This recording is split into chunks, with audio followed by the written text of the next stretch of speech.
pourquoi ce sujet?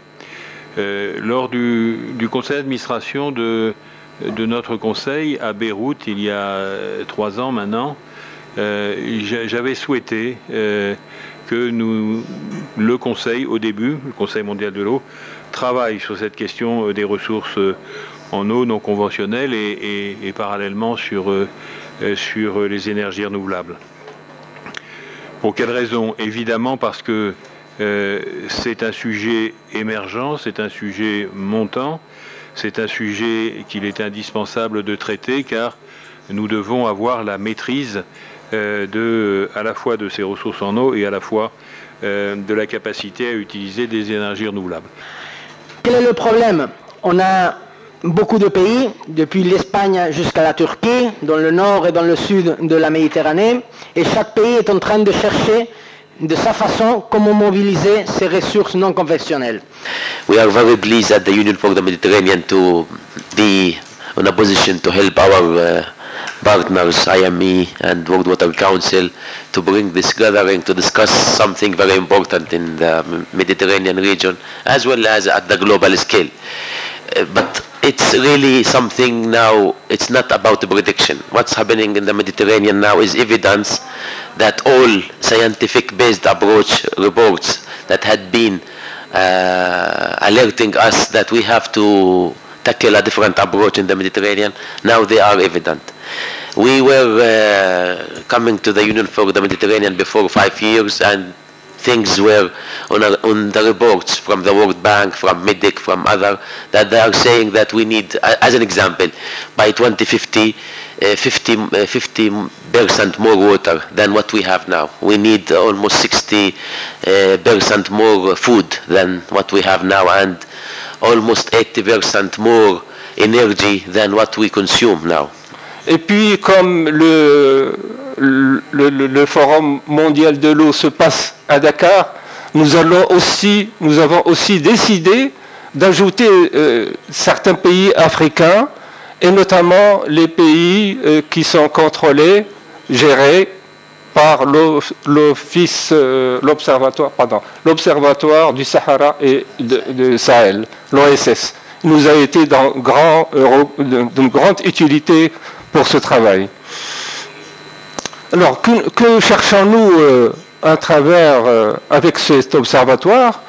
Nous cherchons, ceux qui vont s'adresser à l'observatoire vont demander des informations sur les techniques appropriées, que ce soit les ressources en eau par dessalement d'eau, de mer, ou par réutilisation des eaux usées, adoption de solutions au moindre coût et réduire les impacts négatifs sur l'environnement. Et on peut chercher d'autres informations qui vont être recherchées par cet observatoire.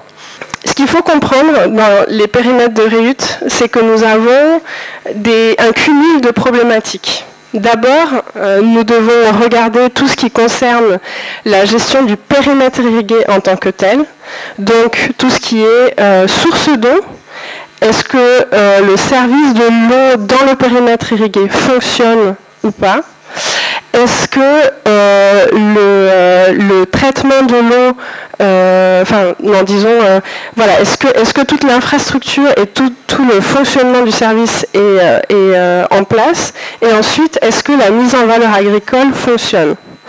Est-ce qu'on arrive à produire ce qu'on s'est fixé comme objectif de produire? Et par-dessus ces problématiques-là, qui sont déjà fortes et qui se posent déjà de manière extrêmement prégnante, notamment en Tunisie, nous rajoutons une couche de difficulté particulière qui est la question de la qualité de l'eau et de la confiance que l'on peut accorder à cette qualité de l'eau. Et donc, ça suppose de regarder la partie qui est gérée par l'ONAS, l'Office national de l'assainissement tunisien, et ça suppose de regarder ensuite, tout au bout de la chaîne, le consommateur et la filière qui va absorber ce produit. Sommes-nous prêts à consommer des produits qui ont été irrigués à partir d'eaux usées traitées. Mais au cours de, de leur travail, ils ont vu qu'il faut changer les orientations et ils ont trouvé une autre vision, c'est d'adapter des approches innovantes pour élaborer cette méthodologie. Franchement, cette méthodologie, on peut le considérer comme une méthodologie pilote parce qu'elle peut être utilisée comme outil aide à la décision pour tout d'abord la Tunisie, pour améliorer la chaîne de valeur et progresser la filière d'utilisation, système d'utilisation des eaux usées traitées en Tunisie, et aussi elle peut être utilisée dans des pays qui ont recours aux eaux non conventionnelles, les eaux usées traitées, et elle aide à oublier le problème de ces eaux parce qu'on doit considérer ces eaux comme des eaux, ce sont des opportunités, ce n'est pas des problèmes. En matière d'énergie, alors ce que nous constatons, c'est que l'évolution de la consommation d'énergie a vraiment explosé avec justement le recours au dessalement. Alors notre consommation est passée, elle a augmenté de 42% de 1997 à 2020. La volonté du Conseil mondial de l'eau, elle est claire, elle est forte. Nous allons continuer à travailler sur ce domaine. Nous allons nous en donner les moyens, probablement avec des partenaires qui pourront nous aider pour élargir le champ d'action, élargir la thématique, sans doute, et la portée. Que nous avions au moins 4 obligations. La première, c'est la capacité à disposer de ressources en eau supplémentaires pour garantir la sécurité de l'eau. Nous devons expliquer aux populations de manière systématique, d'une manière durable, qu'il y a à consommer moins et il y a à consommer mieux. Il touche évidemment les 3 autres obligations, le droit, parce qu'il va falloir regarder cette question par rapport à ce que nous avons dit, c'est-à-dire la volonté que nous avons de rendre maintenant le droit à l'eau opposable. Comment financer ce sujet de l'amplification de l'utilisation des ressources en non conventionnelles? C'est toute la question des financements hybrides, des financements mixtes, sur lequel je vous engage à voir le rapport que vient de publier le Conseil mondial de l'eau.